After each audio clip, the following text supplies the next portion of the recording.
क्या आपका फोन आपकी जासूसी कर रहा है? ये वो सवाल है जो हम सबके मन में कभी ना कभी तो आता ही है। तो आज चलिए इसी डिजिटल मिस्ट्री की तह तक चलते हैं और पता लगाते हैं कि सच आखिर है क्या।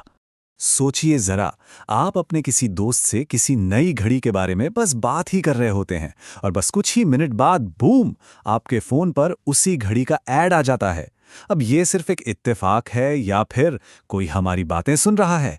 हाँ, ये सोचना बहुत आसान है कि हमारा फोन किसी जासूस की तरह हमारी हर बात पर कान लगाए बैठा है। लेकिन असलियत? असलियत इससे कहीं ज्यादा कॉम्प्लिकेटेड और हैरान करने वाली है। तो सवाल यह है कि अगर हमारा फोन हमारी बातें नहीं सुन रहा, तो फिर यह सब हो कैसे रहा है? चलिए अब इस अफवाह और हकीकत को अलग अलग करके देखते हैं, समझते हैं कि पर्दे के पीछे असल में चल क्या रहा है। तो यहाँ कहानी के दो पहलू हैं। एक तरफ है वो कॉमन मिथ कि हमारा फोन 24 घंटे हमारी बातें सुन रहा है, और दूसरी तरफ है असलियत। और असलियत यह है कि असली खेल सुनने का है ही नहीं, बल्कि हमारी डिजिटल आदतों को ट्रैक करने का है। और ये ट्रैकिंग होती है उन परमिशंस के जरिए जो हम खुद ऐप्स को देते हैं। इस पूरी पहेली का जो सबसे पहला और जरूरी हिस्सा है वो है माइक्रोफोन परमिशन। देखिए, जब भी हम कोई नया ऐप इंस्टॉल करते हैं तो वो अक्सर हमारे माइक का एक्सेस मांगता है ना?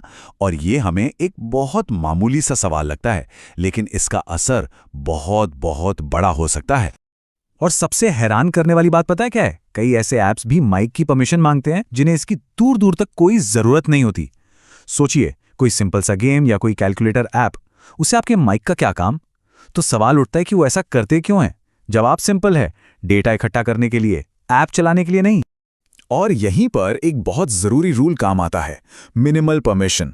मतलब किसी भी ऐप को बस उतनी ही परमिशन दें जितनी उसे अपना मेन काम करने के लिए चाहिए। बस जैसे एक टॉर्च ऐप को आपके माइक से भला क्या लेना देना? कुछ भी नहीं। तो ठीक है, माइक परमिशन तो कहानी का एक हिस्सा है, पर असली विलन कौन है? ये एक ऐसा अदृश्य ट्रैकर है जो एक साई की तरह हमारी हर डिजिटल एक्टिविटी पर नजर रखता है। चलिए इसे डिजिटल घोस्ट का नाम देते हैं। तो ये डिजिटल घोस्ट एक खास हथियार का इस्तेमाल करता है जिसे कहते हैं एडवर्टाइजिंग आईडी। आप इसे अपने फोन का एक यूनिक डिजिटल फिंगरप्रिंट समझ सकते हैं। जब भी आप कोई ऐप यूज करते हैं तो आपकी ये आईडी एडवर्टाइजिंग कंपनियों के साथ शेयर हो जाती है, और बस इसी से आपकी पसंद नापसंद की एक पूरी की पूरी प्रोफाइल बन जाती है। तो ये पूरा सिस्टम काम कैसे करता है, चलिए समझते हैं। मान लीजिए आपने किसी शॉपिंग ऐप पर जूते सर्च किए, ठीक? अब वो ऐप आपकी एडवर्टाइजिंग आईडी को एक एड नेटवर्क के साथ शेयर कर देगा। फिर थोड़ी देर बाद जब आप कोई दूसरा ऐप खोलेंगे, मान लीजिए कोई सोशल मीडिया ऐप, तो वो एड नेटवर्क आपकी आईडी को पहचान लेगा और आपको उन्हीं जूतों का ऐड दिखाएगा। तो देखा आपने, ये सुनना नहीं है, ये प्योर ट्रैकिंग है। लेकिन अच्छी खबर यह है कि इस ट्रैकिंग को रोका जा सकता है। अब हम बात करेंगे कि कैसे आप कंट्रोल वापस अपने हाथों में ले सकते हैं और अपनी डिजिटल प्राइवेसी को और भी मजबूत बना सकते हैं। तो चलिए अब एक्शन मोड में आते हैं। आगे हम आपको स्टेप बाय स्टेप बताने वाले हैं कि आप अपनी इस डिजिटल पहचान को रीसेट करके इन ट्रैकर्स से कैसे छुटकारा पा सकते हैं। अगर आपके पास एंड्रॉयड फोन है तो प्रोसेस बहुत सिंपल है।